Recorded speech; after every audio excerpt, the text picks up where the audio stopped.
The episode that you are watching was recorded months ago. So if you see me holding up a newspaper that says Dewey defeats Truman, now you know why.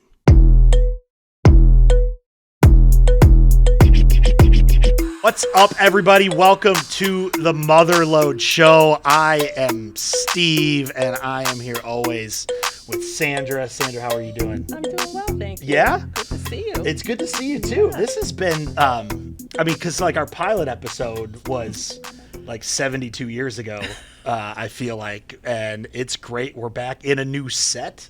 Yeah. Look at this thing. It's beautiful. I love it. It shows some growth. We've matured. We have matured a little bit, or just the people around us have, and we just get the benefits of that. So we are here in Love Local Media Studio, and they do a fantastic job with what they do. We're happy to be here. Very patient group of people. Love them. Awesome. So we are back, and our show is all about loving on moms, telling their stories in their journey. Mainly in their work, or they're tied to having some pretty exceptional kiddos along the way, and either they have them or they are that kiddo, or we're just wanting to tell those stories. And so we've got a fantastic one today. Yes, we do. And why don't you introduce these wonderful folks that are listening to us today on who we're working with today? Well, today we have a very exceptional human. Her name is Shaku Miriyala. She's a native in Texas. Okay. She is a businesswoman, entrepreneur, actually also a graduate of U of I. Oh, U of I, okay. Okay, and so she's also the owner and principal of a wonderful mentor company. It's called My Growth Academy. My Growth Academy, all right. And most importantly, she is a mother and a wife. Without further ado, let's bring Shaku on the show. Shaku, welcome. Hi, thank you. Thank you, Sandra, and thank you, Stephen, for having me here. Very excited to be on the show here with both of you. Yeah. Thank you. It's so good to see you. We are ecstatic to just share your story and to share your accomplishments and also your relationships with your children. And again, it's very unique how I met Shaku? Yeah, that's what I was going to ask. Is how, so Sandra, I get to meet all these awesome people because of Sandra. So but the story of even sometimes how your paths cross with these people is pretty amazing, and this is one of those instances. So tell us a little bit about that. Well, in short, I happened to be in a Starbucks in Dallas and working or doing something on a computer there, and across from me was Shaku. And as you know, when you're sitting in Starbucks for over 30 minutes or so, you kind of start to have those glances at the people. And all of a sudden, we just started to talk and introduce ourselves. And Shaku asked me, what am I doing? I said, I'm here. My son works in Dallas. And just leave it at that. Just leave it at that. He works in Dallas. He does a thing in Dallas. I'm dog sitting. I'm doing this. I'm doing what moms do. And Shaku happened to tell me about her family, her story, and her businesses, and we just hit it off from there. Sooner than later, no sooner that I think I told her that my son played for the Mavericks, and I think he came over, and I had him come over, and he said hello and met you at that particular time. But Shaku, you tell me, or you tell us, did you even know who he was? So. Thank you for that question. I'm a little embarrassed, to admit that I did not. I mean, you said Sandra, and I was excited to meet you, hear your story. But you did mention your husband was, at the end working working in Chicago, and you were so humble. You didn't even say he was an NBA player. And then when you started saying about your son, and then you said Jalen, I was like, oh my goodness, I wonder who he is. So let me text my son, Akash, who is my source for all sports in America. Just texted him under the table. I said, Akash. Oh, you're just texting this under the all incognito? Under the table. Yeah. I'm like, Akash, tell me something about Jalen Brunson. And he texts me, oh my God, blah, blah, blah, and all of this stuff, Villanova. And then I said, oh my goodness, your son is very accomplished. Thanks to my son for educating me on him. So that's how clueless I was about, in general, about sports in America, because sports has never been my passion.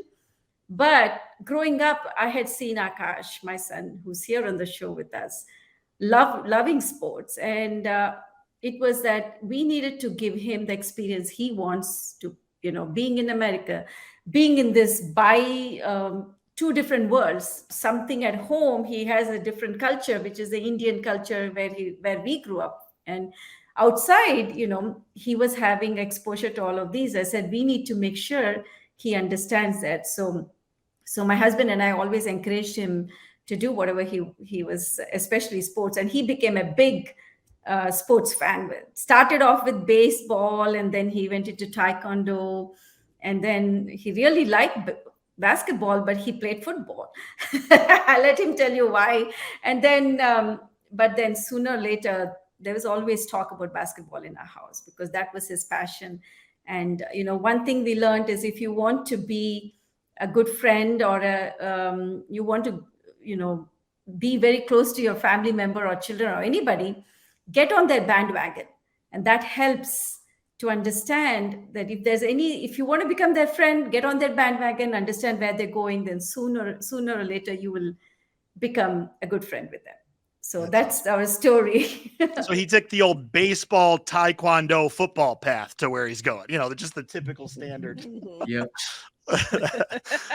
That's awesome. Yeah. And what you were saying about when you were looking up Jalen, on your phone is when, I'm kind of looking up you on your phone. I'm like, wow, she's very accomplished. I kind of had that same feeling, and, kind of getting to know you a little bit as well. Like, yeah, tell us a little bit about, for you, like, obviously we love hearing, your story about how you were intentional about, being on your kids' bandwagon, essentially.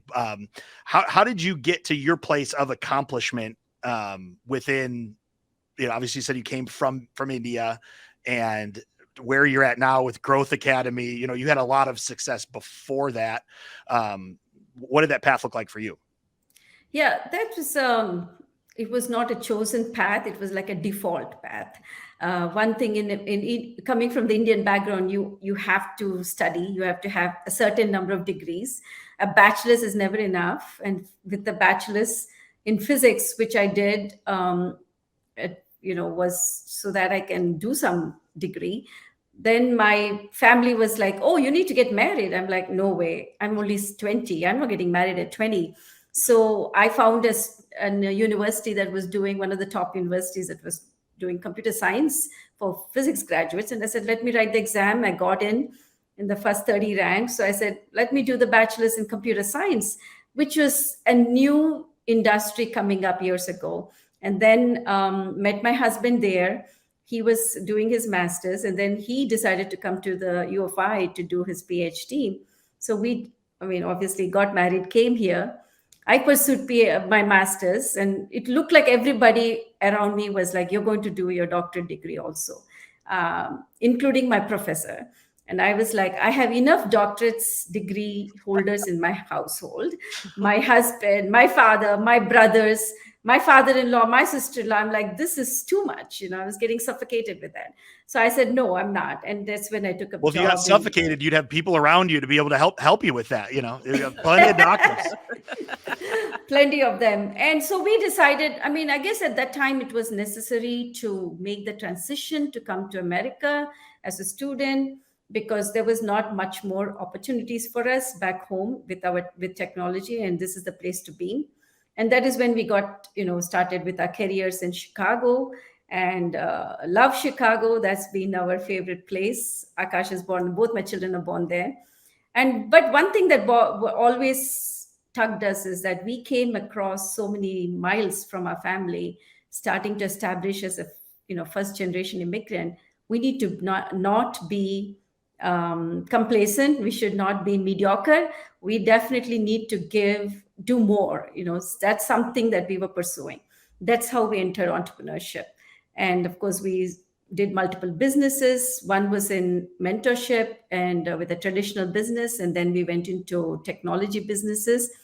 And all of them were centered with the fact that I want to be available for my children. That was for me, and have that flexibility that I'm not stuck in a job when my children needed me.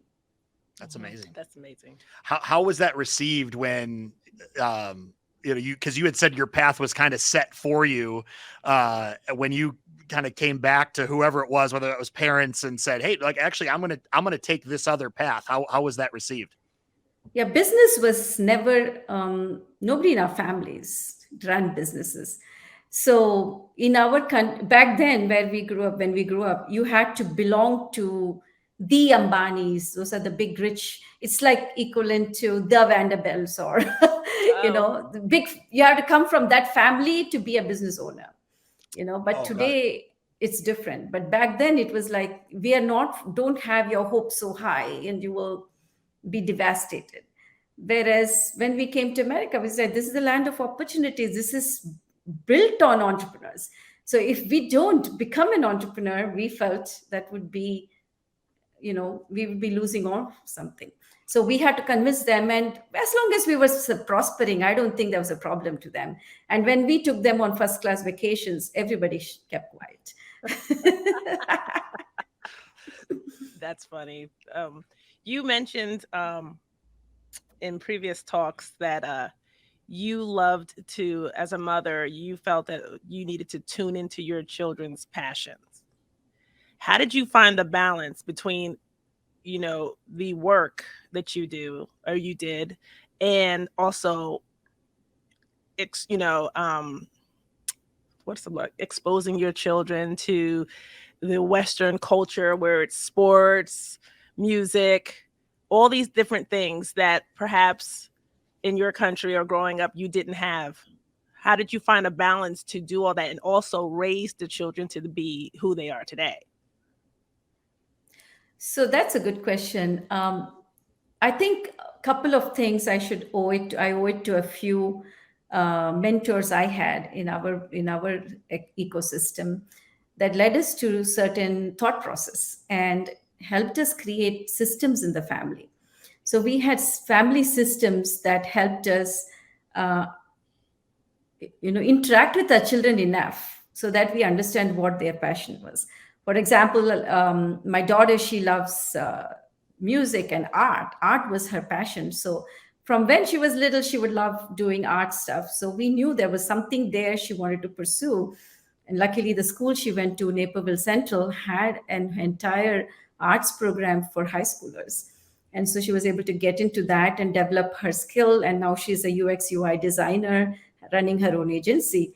And Akash, my son, loves sports, but we also saw that he was very analytical. He loved, we would talk in our dinner table all the time about stuff that happened, and everybody was sharing what their day was.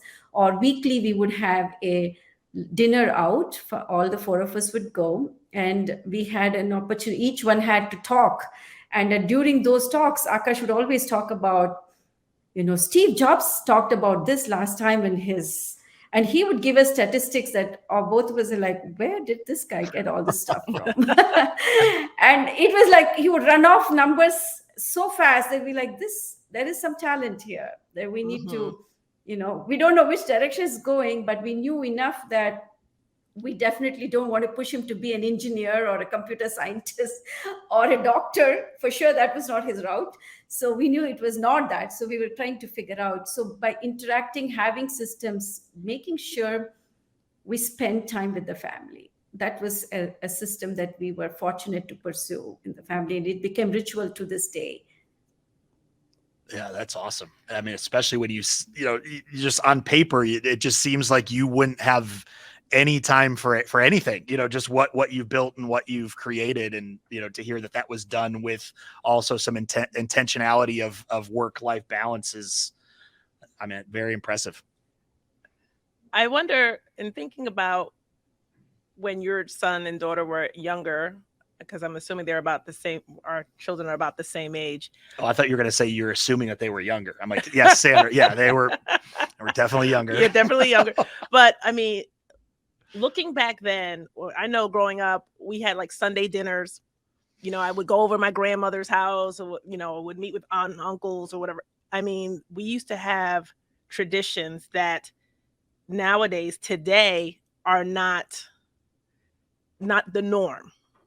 You know, Whereas with children, I found like I needed to be at two places at one time.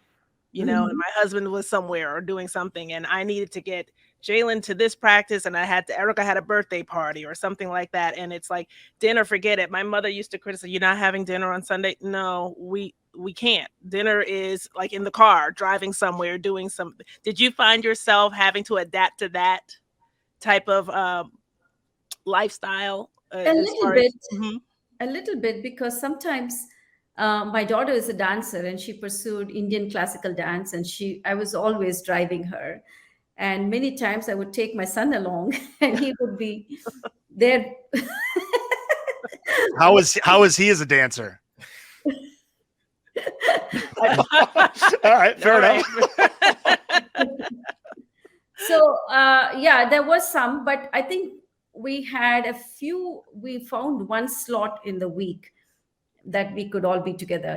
Yes, my husband traveled, but he was home on the weekends. And so we didn't have, as much of a crazy schedule as yours. And you have, that notch up, higher notch, professional level of involvement. Ours was not that level. It's normal people, everyday people kind of involvement. So So, Akash, you've told us about him. Like, has somewhat recently made a shift and a choice similar to what you had made. Where you're like, hey, this is not the path that I want to take. I kind of want to go in a completely different direction.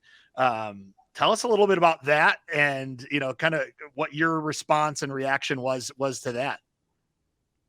well, Akash has, I think he knows this, and my husband and I, we've always encouraged him to do what he wants to do. But are you sure of it? Have you done your research? So it came, I think he took his time to figure out he wanted to pivot into sports and, analyst, and as a sports analyst, and what he can tell you more about it. But I think when he's sure, we knew he was sure, because he always was the kind who does his research. He's a much more thorough person than probably my daughter and my husband. My daughter and my husband jump into stuff first, and then they figure out stuff. Well, I have no idea what that's like at all. I have two of those. Yeah. I'm one of those people. But Akash has a little bit. I'm probably a little bit more calculative, and less of a risk taker. But I think Akash is much more of calculative, and he does his research before he does something. So when he said, I'm going to leave my profession as an analyst, financial analyst, and I'm going to start this new thing, we said, we are all excited about this new journey you're on, because we can see how passionate you've been in that. This is the time to bring it on. That's awesome. And what is that? So you said he's gone from the financial technology field, and he's moved on to what? Tell us about that. So I hope I say it right, but I think what I think he wants to do is make a difference in the industry with women's basketball. And he wants to, I think there's a lot to be said, a lot of systems that can be brought in place there with his expertise in analysis, and not just by watching people play games and say this is how it's done, but through history and through proper data analytics, and give this platform a place to thrive. And who he wants to bring that in, because he feels that there's a lot being done in men's basketball, but probably not done enough in the women's basketball arena. I think that's a great. I'm a woman, so I love it. Right. Well, and I think too, like, I mean, to me, it seems very obvious that your influence in letting him, make those choices and find what's passionate. And it sounds to me like he wouldn't have any of doubt in his mind that, hey, when I tell my parents this, they're going to have my back. And so I'd love to bring him on and just kind of hear a little bit about, this new venture that he's taken on, man. Akash, how's it going? Hey, doing all right. Thanks, Steve and Sandra, for having me. Yeah, I would love to share a little bit about what I'm doing. I think my mom gave you a little bit of background, but a little bit more about what I'm doing. Sorry, you might hear No, what's your dog's name? my dog his name is Zoe, short for Garbanzo bean because he's a little chunk. Okay. Want to chime in there. That's all right. Yeah, we can speak over that. No, we can. Loud enough, I should be able to. Yeah, you're great. But yeah, so like I've been seeing women's basketball in general just growing a lot in the last few years. And like I've always loved basketball. As my mom said, as a kid, I've always been very analytical. And so just, during COVID, I was just watching more and more of basketball, all the while working from home at my finance job, just really just not loving what I do. But I've always been good at it. So in the last year, just I wanted to take it seriously. Like I'm good at the game. I know what I'm doing. So I started writing about the game just on a personal blog, just about the data, about what I'm seeing in the women's game, in the youth game. And then that kind of gave me confidence, gave me some exposure. And now I've kind of pivoted into wanting to bring those hard data skills to either the league or a team or even a platform for women's sports. Not only those hard skills of film and data scouting, but what I think that comes from my parents and what's more important for me is really that harmony creation of a team and relationship building. I think being a teacher is really important. I think coaches, they coach, but a lot of times they need to teach, and they might not have time to teach. And I think a lot of these kids specializing in basketball early, doing all this skill work early, there's some piece of the puzzle that might miss out as they're going up into the levels. And specifically in the women's game, that's what I'm here for. Yeah, so you want to be like, if you've seen Moneyball, like the Jonah Hill of women's basketball is kind of what you want to do, man. That's awesome. And go ahead. Yeah, though I would say that there's so much more around it, right? I think that, think about analytics in today's game, it's pace and space, shoot a lot of threes. That's like kind of the negative way to look at it. I think as an analyst, you can't go and tell a coach, hey, this player shoots more threes, like too many threes. Let's tell him to shoot less. Like, that's not my job.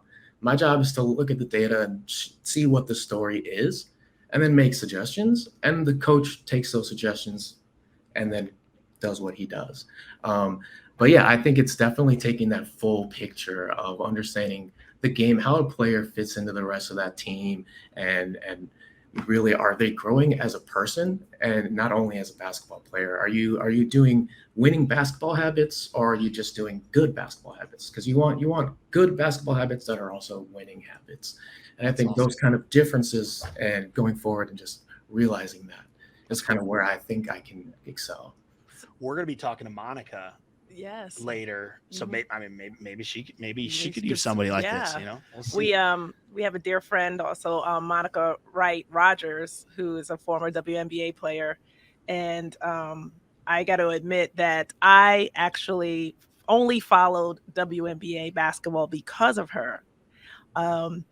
And actually, when your mother sent me your most recent article, and when I read it, it kind of exposed some things, some ignorances that I have about the women's game. Not only because I'm surrounded by the men's game in my household, but why is that? But your article taught me or made me realize some of the things that I take for granted in watching sports in general, and what the women's game, what the women bring to the game. I think in hearing what you have said just now and explaining what your goals are and how you can bring a valued service or information to a team, would you say that what you bring is helpful in the recruitment or drafting of players, in addition to helping the team kind of mesh the players that they currently have? Would you be at the front end, like front office, or are you like on the sidelines with the coaching staff? I think I'm so early in my journey that I could say either or. Yeah. But I think if I look at the college side of things, it's almost like, I do think I could be kind of a good at identifying talent and recruiting. And that's definitely some analytic insight there really helps. But I think at those levels, what's more important to me is watching that film and seeing, what is that player doing when their teammate does something well on the floor? Are they congratulating their teammate? Or is the team really tight in the huddle? Do they support each other?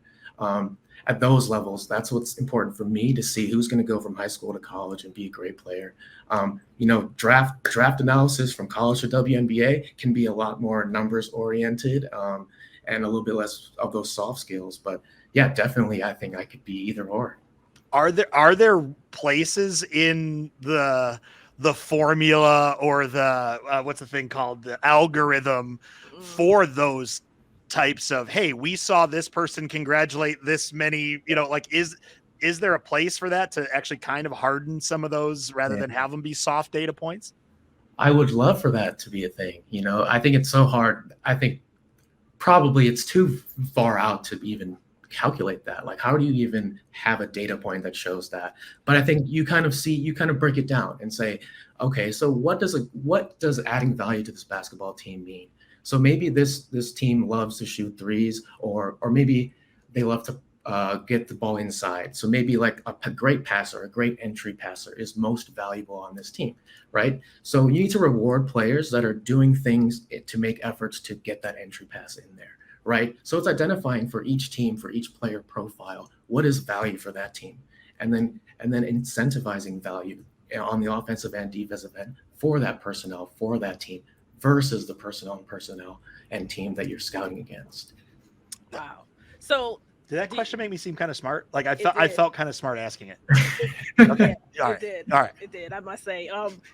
Did you, in thinking about what you bring, are you looking at the WNBA as a whole, or are you right now following specific teams? Yeah.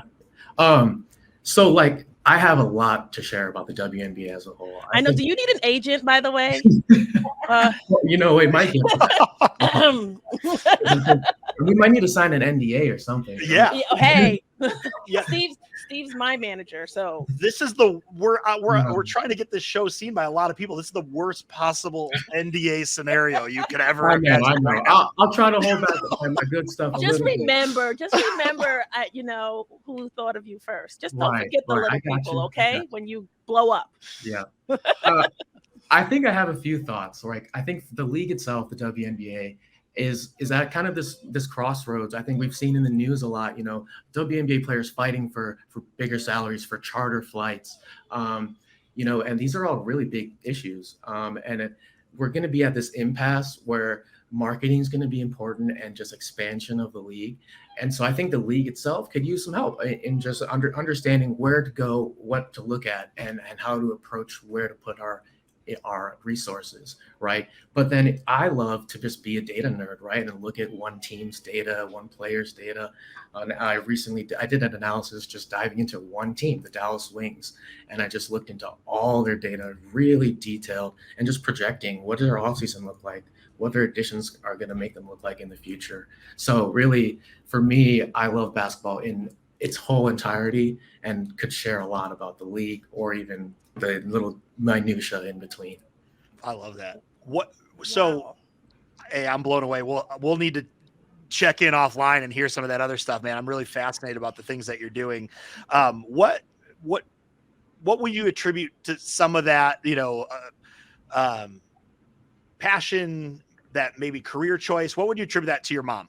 Yeah, man, I would say, thinking about it, it's not obvious, but I think the fact that my parents are both, not only have they benefited from great mentorship in their lives, they've been great mentors to other people and helped a lot of other people grow. And I think that's kind of just rubbed off on me. And I can kind of understand, how to help, where to find out in a person where they need help, or where to push a button to encourage someone.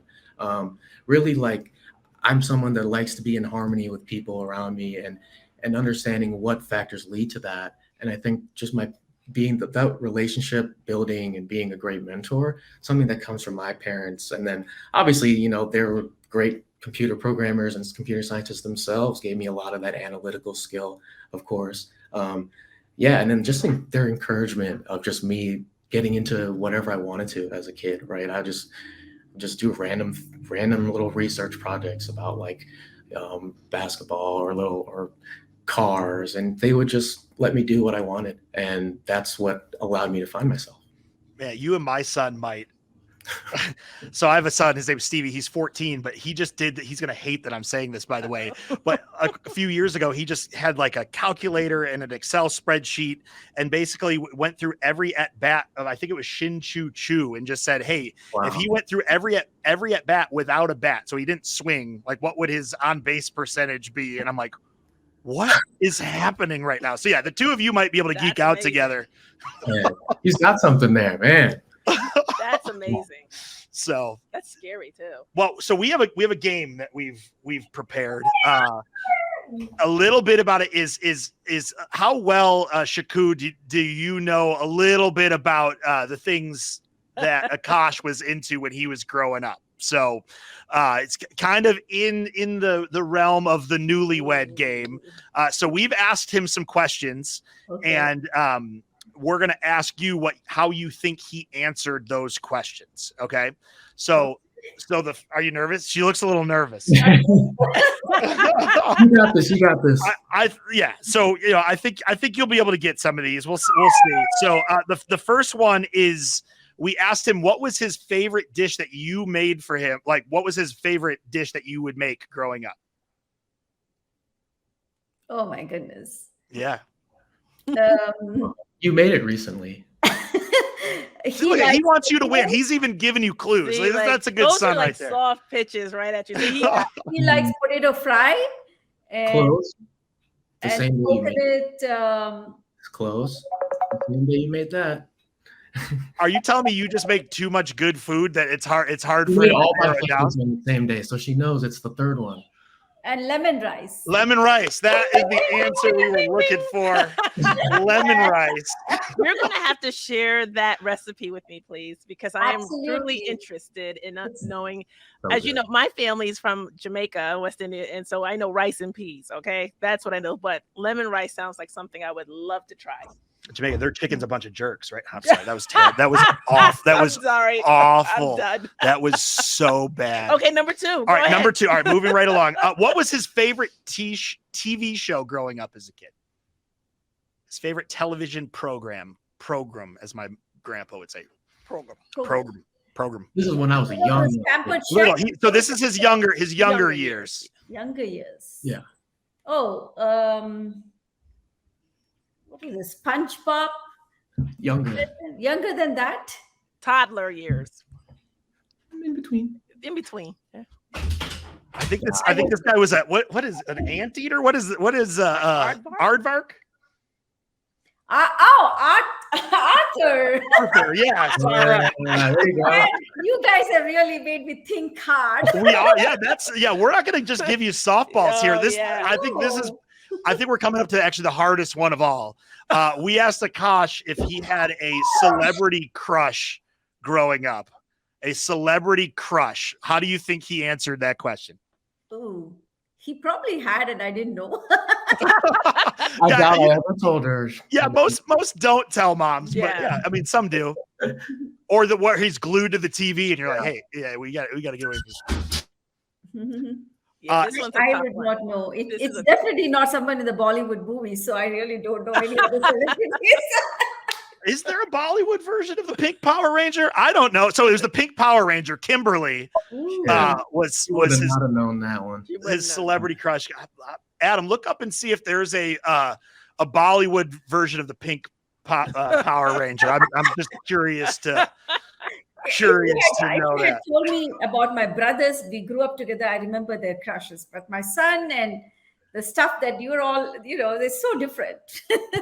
I don't watch all the shows they watch. Right.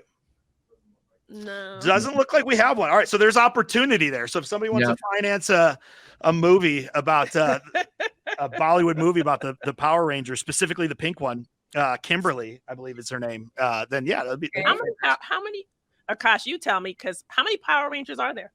I think there was 5 in the original Power Rangers. Okay. Yeah. I'm gonna have to do some research on them. Yeah, red, blue, pink, black, green. Who was the most famous Power Ranger? What color? I think he was the Red Ranger. He was the main guy, you know. That's you'd see all the costumes. Yeah. Okay. That's the Yeah. one I had. I had cowboy Yeah. costumes on. Yeah. Okay. All right. So then last question is who was his favorite Chicago Bull? Chicago Okay. Bulls are a basketball team. I just didn't know where we needed to go. You said you weren't a sports fan, so I just want to be clear. That I know. Thank you. Do you need a hint? Do you need a hint?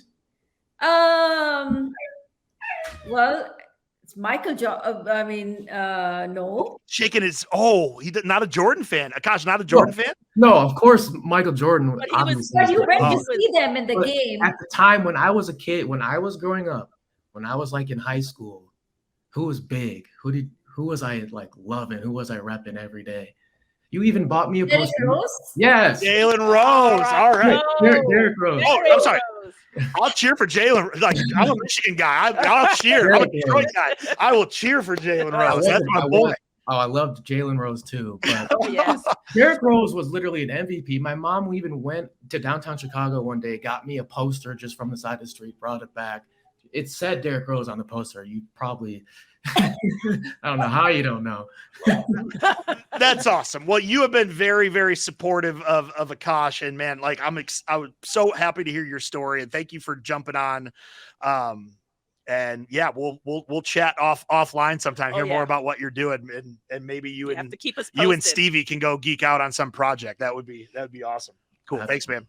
Thanks for having me. Appreciate it. Of course. Thank you, and good luck to you. Yeah, thanks, guys. Appreciate it.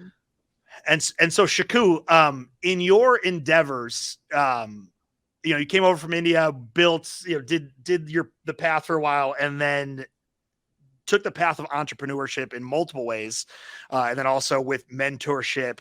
And over that time, you had said financial freedom was something that really was big in your story, like the ability to get that and provide that for others was really just a big part of your story. Tell me about more about that and what that provides, specifically for your family at the time, and then now what you've seen when working with other folks. Right. I think if one thing that our business Microtod Academy does is helping people develop their skill set to become financially free, because that was our journey.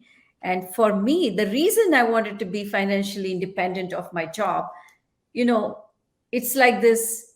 Is it the money? No, because you got educated that far, 2 bachelors and a master's, you go to a job. And since you're good at it, you stay there. And then you're like, do you need it? Do we really need it? But then your lifestyle catches up to all the money you make. And you're at a point you're like, oh, I don't want to miss this 6-figure income suddenly from my, so that's the time that we talked about, why don't we add another source of income? And how can we do that? That's the best way to do it, is to be an entrepreneur, do something that you can keep your job, develop your skills on the side through your get somebody's help, mentors that you can do that. And with that, you can, maybe take some time off, which is, for me, I was very passionate about being there for my children. And that was very important for me because they don't have grandparents living next door or aunt or uncle to pick them up. It was me and my ecosystem that I had to develop to raise them, grow them.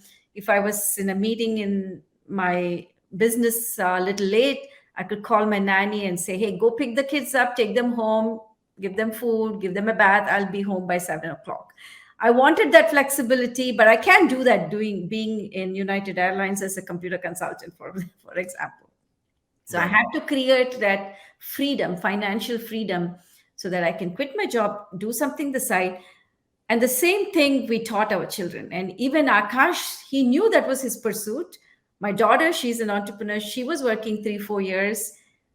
We told the same thing to Akash, have 6 or 7 months of savings before you start your pursuit, because it takes some time to develop your, the customer, the right thing. That was my next question. That was my next question. What advice could you have for someone, like, obviously you said savings, having 6 months, 7 months? Because right now, though, considering that we're off of the pandemic, 6-7 months worth of savings zaps like that, especially when there's no commerce going on. But what other advice could you give someone that is looking to start their new career or to follow their passion? How do they come to you? What is the process? So what we tell people is you can come to us for two reasons. One is you want mentorship to just level up in your various, sometimes people just need somebody to bring them to a place where they have systems and routines. And we are big on that. We have systems and routines to get you on track. And that is difficult for most people, for their emotional well-being, physical well-being, or just mental well-being. So that is the first thing we would do. But the second part is, do you want to create another source of income along with this? If that is the case, then you will start working with us and we'll help you set up that source of income through one of our partner affiliate marketing companies that we are part of. But once you have that, then starts the good finance habits. Do you have the certain habits which our children did, even if they made money as, in Taekwondo when Akash was teaching, even if you just made $30, you had to save 10%, you had to give 10% to a charity, and you had to live on the rest. And you should also probably not, think about what you want to spend and how you want to spend it. Is it necessary for me? Because remember, if you spend it, your piggy bank might have no money because you already spent it. So we had that, giving that education or financial understanding also seems to be lacking, because maybe not everybody comes from the same environment. Maybe they didn't have some father or grandfather or mother or somebody in their family teaching them those things. So these are some things so with good mental habits, physical habits, learning habits comes financial habits, then comes financial success. Because you can have $1 million, but you don't know how to manage it, you'll be broke again. Oh yeah, I'd be broke in 6 days. That's bad. She's like, Steve, you need to be in my program. All right. Yes. So what's the website? My Growth Academy. I will be there. Yeah. But with that, I do hear people as excuse. Well, I didn't have that upbringing. I don't have that discipline because, I didn't have parents that would have those habits or instill those habits in me. So is that something in your experience that is teachable even, later on, if somebody is not growing up with those kind of rituals or habits that you were speaking of? How teachable are those things if somebody has gone a whole life making bad habits, breaking those and replacing them with new ones? Well, I guess it all starts with how badly they want to change where they come from. Two kids coming from maybe west side of Chicago or south side of Chicago,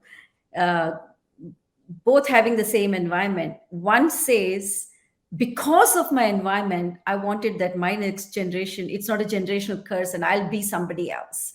So I will change and break my habit if somebody gives me the environment to learn and grow, right? Somebody else says, because of my environment, the other child says, because of my environment, I'm here. So this is it. This is all you have. And I'm like a victim to it. So if people have the victim mentality and they're willing to, and they're not willing to unlearn, we can't do anything. But if they can develop the victim mentality, those are the people that we can. So we have a selection process for determining that. And then we bring them on and say, hey, we'll give you the environment. As long as you do small things every day, little steps every day to grow yourself. That's amazing. So who would be is there a particular, in our business, I own my own business, the target market, who is there a pretty narrow target market for this that you've determined, or is it a broader market? Yeah, it is. I mean, I would say that ideally in their early 20s, after starting their career, to before they get too involved in families and, like you said, you were the mom driving people everywhere, before you get so busy that you want to change, but you don't have time to change. So I would say between 20 and 35, young, maybe when you can set up a system so that when you're really busy, you have that. Dig your well before you're thirsty. That's really You're well before your thirst. I like I that. like that. And we're talking about mini clips for like little words of wisdom. That might one. be Adam. Pay attention to that one. That I was like that one. Yeah. that one's solid. You have any more? Yeah, let's just start listing these right now. No, that's awesome. Yeah, I've loved hearing I mean, you can see it, it's not even what you're saying, like even just the way you're saying it, you can tell that you have a passion for this stuff, and not just for yourself, but even when watching Akash talk, just the way your eyes would light up when he is excited about something has been really, really cool to see that's what has allowed him to succeed in multiple areas. I think this has been cool. It's definitely cool. And he has taken on the model that you and your husband Kent have set up. To me, it looks like when I look at your prospects, who are the people that you want to help and how you want to help them and nurture them. It seems like you've done that. You walk the walk. You know what I mean? You've done that with your children. And it's obvious that Akash has followed suit and is following his passion. I'm excited for his journey. I mean, like I said, we might be onto something that we've kind of gotten to know someone before they just he can change the whole game. He could literally change the game. And we had him on our little podcast. And when people go back to interview him, I just show this little clip. But I'm really excited for him and to see how he nurtures and just grows in that space. And who knows, you might be on the sidelines at a couple WNBA games. I will be asking you for a lot of tips. It goes in the top. Yeah, the ball goes over. No, I'm just kidding. But awesome. So, Shaku, where can we send people to go if they're interested in My Growth Academy? Like, what's the best place to send them? Yeah, I mean, we have a website called mygrowth.academy, www.mygrowth.academy. And there they can fill out a form and they can request to have a chat with us. We're on LinkedIn, we're on Facebook, we're on Instagram. We have pages everywhere, and we're always. We have a lot of stuff all the time going on in those. I have a marketing team in India that does all the marketing for me, so they take care of producing content and developing the content and stuff like that. So they can reach out to us, not an issue. One thing I always say is, you talked about a term. I think our mentorship program that Kant and I put together are doing it with a team, with a community here. It's kind of like marketplace parenting. It is parenting, but it's like in marketplace parenting. And there are only two lasting bequests for any parent that we can give our children. One is the roots, and the other is wings, right? So if we give the right roots and teach them how to fly, it's limitless. That's how we see. Wow. That's powerful. Well, and it's powerful coming from somebody that has you've seen it happen. You know what I'm saying? Like, it's one thing for somebody to say that quote, but it's another thing to live it. And you've done that. So we're going to put all that information in our notes so that people can find you and click on you. And I just want to say thank you for coming on. This has been awesome. It's been an honor to have you. Yes. Absolutely. Thank you, my friend.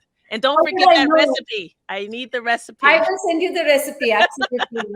I really, really appreciate Steve and Sandra taking time. I had no idea when we both met years ago where this is going. Because neither did I. Yes. Neither did I. And you still don't know where it's going to end up. This is just another stop on that road. Yes. Definitely. But I'm thankful for you both to think of us and invite us to this show. Really appreciate it. Definitely. Thank you. You have a great one. Thanks for joining us. You too. Bye-bye. All right. Bye-bye. Yeah, that was awesome. That was pretty good, buddy. Yeah. Well, we're not done yet. I know, but okay. Yeah. No, that was awesome. Honestly, when you pitched the idea it's a different story. It's a different story than some of the other ones that we're developing and talking to. And at first I was like, how is this going to fit?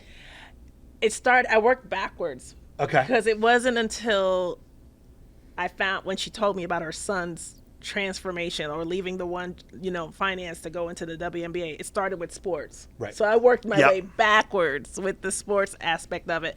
And then I was thinking as a mom, I was like, okay, how can I help him? Yeah. That's what I thought. Like, I know some people in that space. How can I help him? But the more we spoke about her journey, his journey, I was just like, what the parallel, Yeah.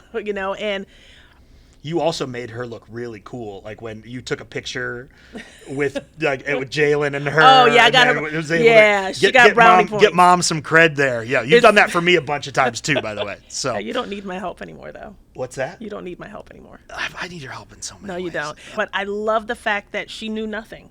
Right. People sometimes say, "Oh, I'm sorry, I don't really know much about sports," and it's like, no, don't apologize.